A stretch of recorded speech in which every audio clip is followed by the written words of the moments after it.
అంటే ఒక్కొక్కరితో ఒక్కొక్క స్టైల్ ఏంటంటే మనం చేస్తూ పని చేస్తూ ఎవరిని అడ్వైజ్ చేయకుండా మనం చేస్తే తప్పుల నుంచి మనమే నేర్చుకోవడం అన్నది అది కరెక్ట్. ఆ పద్ధతి అదొక పద్ధతి ఏమో మేబీ. అదంటే రీసెర్చ్ చేయకుండా మనం చేస్తుంది అదే కదా. ఇప్పుడు రీసెర్చ్ చేయకుండా మనం దిగం కదా సార్. ఇప్పుడు నాకు రీసెర్చ్ లేకుండా ఇప్పుడు కథ ఉంది, కథ మీద కంప్లీట్ రీసెర్చ్ చేయకుండా దాని వెనక సైన్స్ తెలుసుకోకుండా నేను దిగలేదు. అదే. సో యాజ్ అ రైటర్గా నేను అక్కడ ఫెయిల్ అవును. రైటర్గా నువ్వు ఇలా చేసి ఉండాల్సింది, అలా చేసి ఉండాల్సింది రివ్యూలు చెప్తారు, రివ్యూవర్స్ ఉంటారు. అది వాళ్ళ పాయింట్ ఆఫ్ వ్యూ, పర్స్పెక్టివ్ మాత్రమే. ప్రతి లైఫ్లో ప్రతి సినిమా కానీ ఏదన్నా కూడా పర్స్పెక్టివ్. అదే అంటున్నాను, మనం చేస్తూ దాంట్లోంచి నేర్చుకోవడమే, ఏదో అడ్వైజర్ వినే అవసరం లేదు అని అంటున్నాను. అదే అంటున్నాను.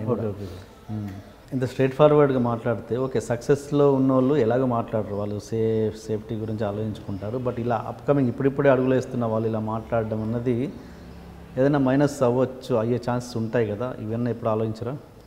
మైనస్ అంటే ఐఎమ్ అన్ ఓపెన్ బుక్. నేను చిన్నప్పటి నుంచి ఓపెన్ బుక్.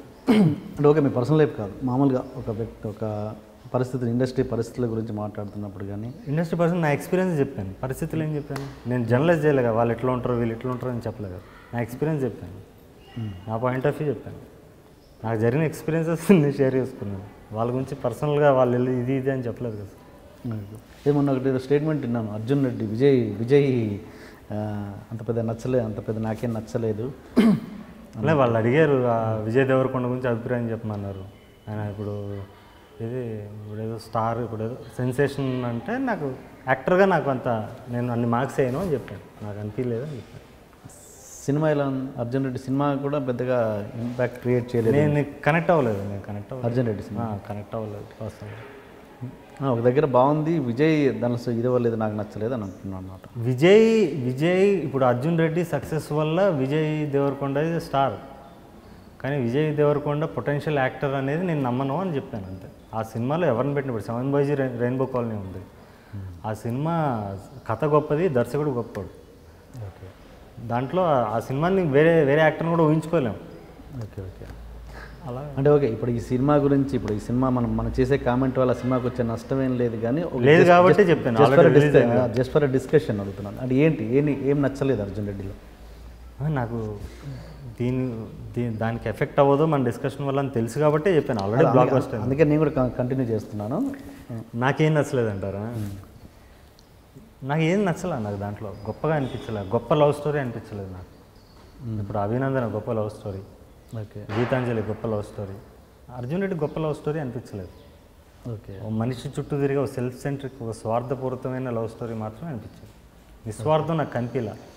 అంటే అదొక నేను నా ప్రేమ, నేను ఇలాగే ఉంటాను, లేకపోతే నేను ఇది, లేదా నేను ఇప్పుడు సెల్ఫ్ సెంట్రిక్ అనిపించింది. ఎందుకు ఒక వ్యక్తి చుట్టూ తిరిగిన ఒక సెల్ఫ్ సెంట్రిక్ డ్రామా అనిపించింది నాకు.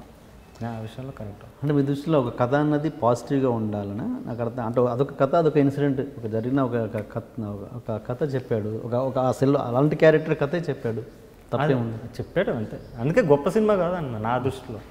సో అంటే మీ దృష్టిలో గొప్ప కథలు అంటే పాజిటివ్ అని కాదు. ఇప్పుడు గీతాంజలి ఉంది, ఇద్దరు ఇస్ ఎ కాంట్రవర్షియల్ ఫిల్మ్. నిజంగా జరిగిన బయోపిక్కే, నిజంగా జరిగిన స్టోరీనే ఓ డిఫరెంట్ వేలో ప్రజెంట్ చేశాడు ఆయన. క్లాసిక్ అంటే ఇద్దరు, క్లాసిక్ అంటే గీతాంజలి. ఓకే, సో నాకు అర్జున్ రెడ్డి క్లాసిక్ అంటే నేను నమ్మలేను, నేను అది జీర్ణించుకోలేను. It's like Shekhar Kammula film. ఇప్పుడు శేఖర్ కమ్ముల కైండ్ ఆఫ్ మేకింగ్లో ఒక రా ఫిల్మ్ తీసినట్టు అనిపించింది నాకు. ఆ ఎన్ఆర్ఐ తెలుగు, ఎన్ఆర్ఐ భాష. ఓకే, నేను కనెక్ట్ అవ్వలేకపోయాను.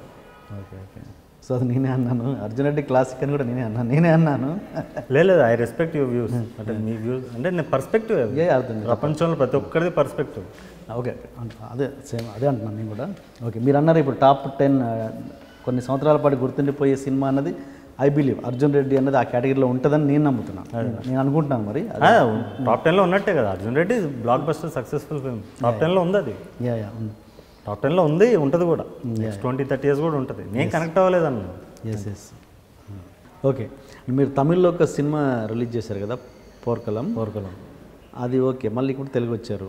అంటే అక్కడ ఆ సినిమా రిలీజ్ అయినాక ఎవరు అంత అప్రోచ్ అవ్వడం కానీ, ఏమన్నా రిజిస్టర్ అవ్వడం కానీ జరగలేదా? మీకు అదే చెప్పాను, పోర్కలం తర్వాత వితిన్ 1 monthలో నాకు 2 offers వచ్చాయి. విజయవాహిని ప్రొడక్షన్స్.